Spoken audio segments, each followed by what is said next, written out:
अस्सलाम वालेकुम, मेरा नाम डॉक्टर अवैस अनवर है और हमने बात करनी है आज फर्स्ट ईयर बायोलॉजी के पहले चैप्टर की, जिसका नाम ही बायोलॉजी है। और इसका टॉपिक हमने जो डिस्कस करना है वो है बायोलॉजी और उसकी मेजर फील्ड्स। इसके बारे में बस ये बेसिक इंट्रोडक्शन है, क्योंकि ये पहले चैप्टर का पहला ही टॉपिक है।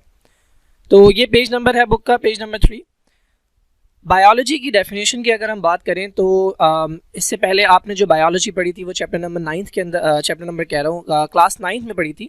तो वहाँ पर भी आपने बायोलॉजी का वर्ड जो है वो डिस्कस किया होगा कि बायो का मतलब लाइफ होता है और लोगोस का मतलब स्टडी होता है, पढ़ना होता है, समझना होता है। तो इस तरह से बायोलॉजी का मतलब स्टूडेंट के माइंड में होता है कि ये स्टडी है लिविंग ऑर्गेनिजम्स की, जो बिल्कुल गलत नहीं है। लेकिन सवाल ये है कि क्या बायोलॉजी के अंदर सिर्फ लिविंग थिंग्स डिस्कस की जाती हैं, सिर्फ लिविंग ऑर्गेनिज्म को डिस्कस किया जाता है, या बायोलॉजी के अंदर कुछ और भी डिस्कशन होता है?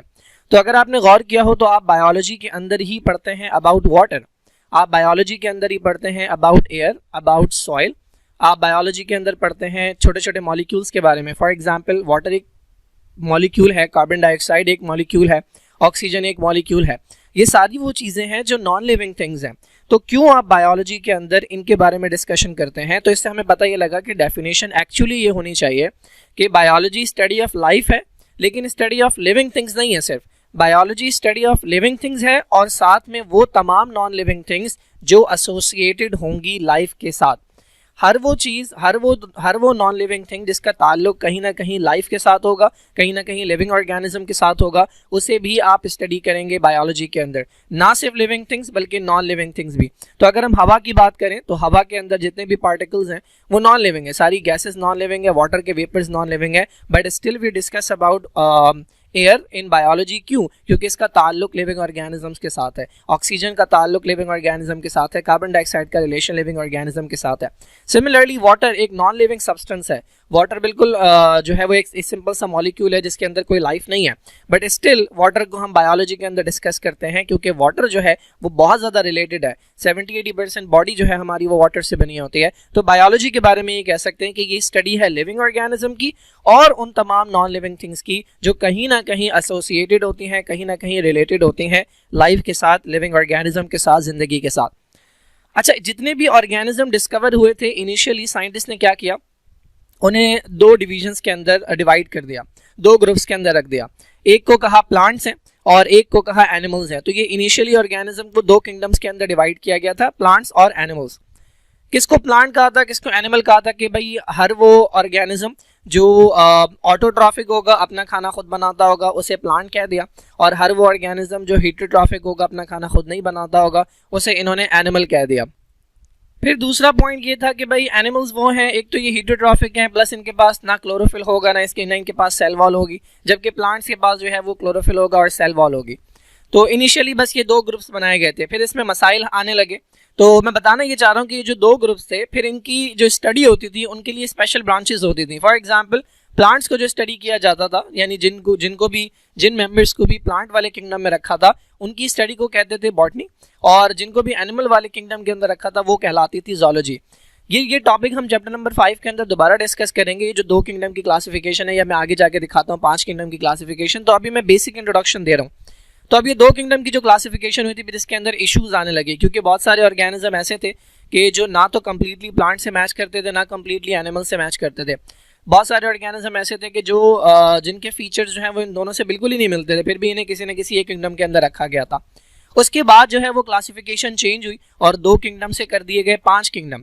तो ये 5 किंगडम कौन से हैं ये हमने डिस्कस करना है थोड़ा सा।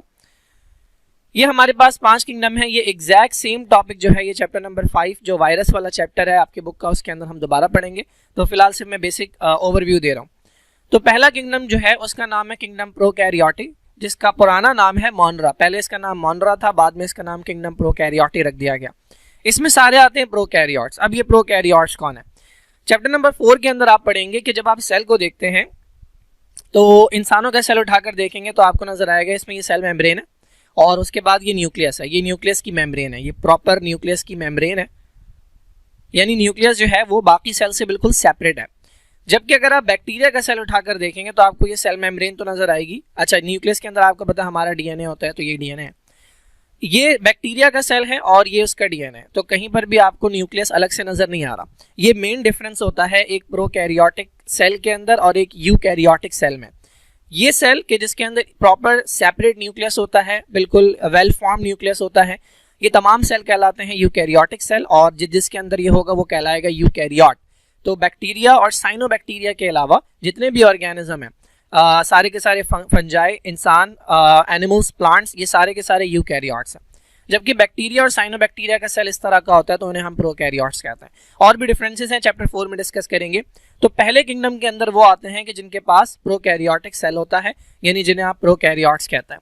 तो दो आ गए इसमें, बैक्टीरिया और साइनोबैक्टीरिया। सबसे आसान है याद रखना, इसके अलावा किसी और किंगडम के अंदर प्रोकैरियोट नहीं आते। सारे प्रोकैरियोट उठा के आपने डाल दिए पहले किंगडम के अंदर।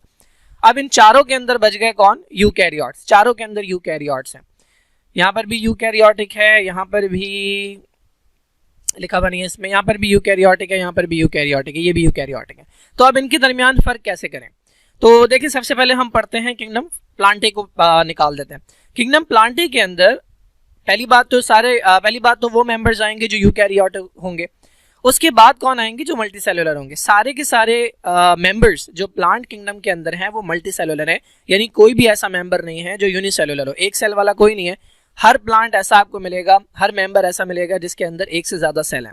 उसके बाद क्लोरोफिलस है। ये क्लोरोफिल वो पिगमेंट है जो फोटोसिंथेसिस में हेल्प करता है और फोटोसिंथेटिक है, ठीक है। ऑटोट्रॉफ है, यानी अपना खाना खुद बनाते हैं। जाहिर है क्लोरोफिल रख के अचार तो डालेंगे नहीं, अपना खाना खुद ही बनाएंगे।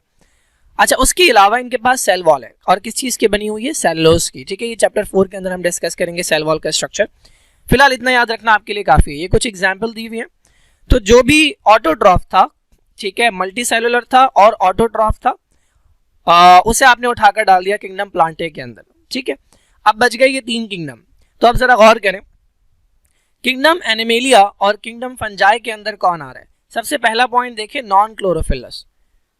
जब ये नॉन क्लोरोफिलस हैं, यानी इनके पास क्लोरोफिल नहीं है, तो ये ऑटोट्रॉफ नहीं हो सकते। तो ये दोनों कौन है? ये दोनों हेटेरोट्रॉफ हैं।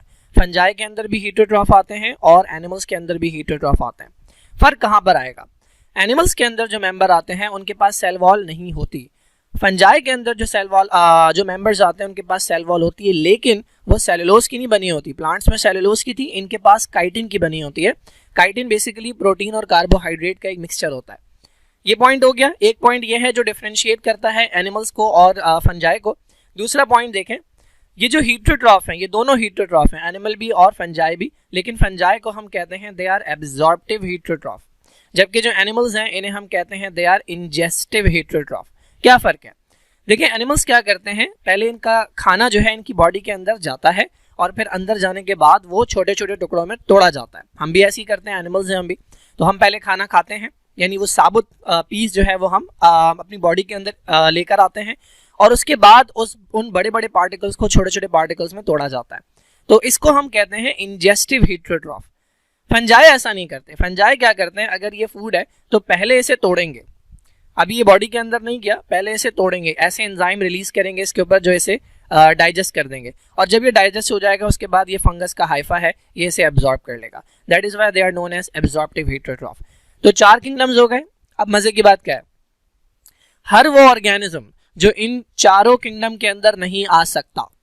फॉर एग्जाम्पल, आज एक नया ऑर्गेनिज्म डिस्कवर हो, ठीक है, कोई भी छोटा सा ऑर्गेनिज्म डिस्कवर हो और आपसे पूछा जाए कि भाई कहाँ रखूँ, तो प्लांट्स में रखूँ, तो आप क्या देखेंगे, उसे क्या होना चाहिए, उसे मल्टी सेलुलर होना चाहिए। अगर वो यूनिसेलुलर है तो आप फौरन से मना कर देंगे कि नहीं रखा जा सकता। चले मान लेते हैं कि वो मल्टी सेलुलर है, फिर आप क्या देखेंगे, उसके पास क्लोरोफिल होना चाहिए, उसके पास सेल वॉल होनी चाहिए। अगर ये सब नहीं है तो फिर आप देखेंगे कि अगर क्लोरोफिल नहीं है, सेल वॉल नहीं है और हेटेरोट्रॉफ है और इंजेस्टिव है तो आप कहेंगे एनिमल्स में रख दो। अगर क्लोरोफिल नहीं है और हेटेरोट्रॉफ है लेकिन एब्जॉर्प्टिव है और सेल वॉल काइटिन की बनी है तो आप कहेंगे फंगस में रख दो। अगर यूनिसेलुलर है और प्रोकैरियोट है, यानी उसके सेल के अंदर प्रॉपर न्यूक्लियस नहीं है, तो आप कहेंगे किंगडम मोनोरा में या किंगडम प्रोकैरियोटी में रख दो। अगर आपको समझ ही नहीं आ रहा कि वो कहाँ रखा जाएगा, यानी इन 4 किंगडम्स में नहीं फिट आ रहा, तो फिर आप कहेंगे इधर ले आओ भाई। ये वाला जो किंगडम है किंगडम प्रोटिस्टा, इसका पुराना नाम है और अब इसका नया नाम है प्रोटोक्टिस्टा। इसके अंदर हर वो ऑर्गेनिज्म आता है which no longer classified as animal, plants और फंजाई। यानी कोई भी ऑर्गेनिज्म अगर आप इन तीनों किंगडम में फिट नहीं कर पा रहे, उसमें तो खैर बहुत सिंपल से आते हैं, इन तीनों में अगर आप फिट नहीं कर पा रहे तो आप उठा के डाल देते हैं इसके अंदर। तो ये एक ऐसा किंगडम है कि जिसके अंदर आपको मुख्तलिफ तरह के ऑर्गेनिज्म नजर आते हैं।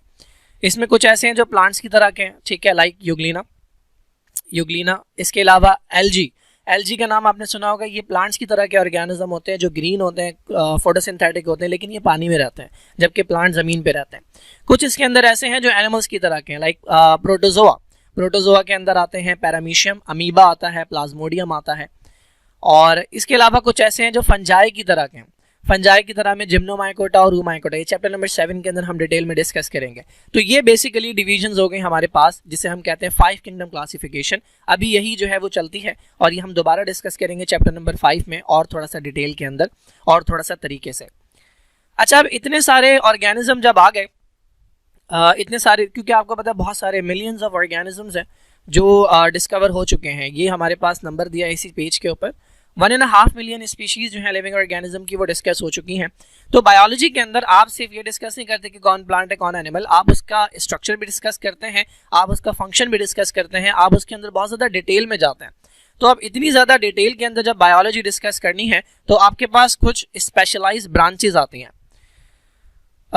उन ब्रांचेस के बारे में हमने जो है ये डिस्कस करना है, और ये मैं अब नेक्स्ट वीडियो के अंदर जो है वो बताऊंगा कि कितनी ब्रांचेस आपकी बुक के अंदर दी गई हैं और कौन सी ब्रांच के अंदर हम क्या डिस्कस करते हैं, क्या ज़रूरत पड़ी इन ब्रांचेस की, क्योंकि बायोलॉजी इतनी ज़्यादा एक्सटेंसिव हो गई, हर ऑर्गेनिज्म के बारे में इतनी ज़्यादा डिटेल हो गई, उसका स्ट्रक्चर अलग डिस्कस किया जा रहा है, उसका फंक्शन अलग डिस्कस किया जा रहा है, उससे होने वाली बीमारियाँ अलग डिस्कस की जा रही हैं, उसके फ़वाइद अलग डिस्कस किए जा रहे हैं, उसके मॉलिक्यूल अलग डिस्कस किए जा रहे हैं, वो रहता कहाँ है ये अलग डिस्कस किया जा रहा है। तो ये तमाम अलग अलग फील्ड्स जो हैं वो वजूद में आई हैं कि जिसके अंदर आप किसी पर्टिकुलर चीज़ के बारे में डिस्कशन करते हैं। ये इंशाल्लाह हम नेक्स्ट वीडियो के अंदर कवर करेंगे।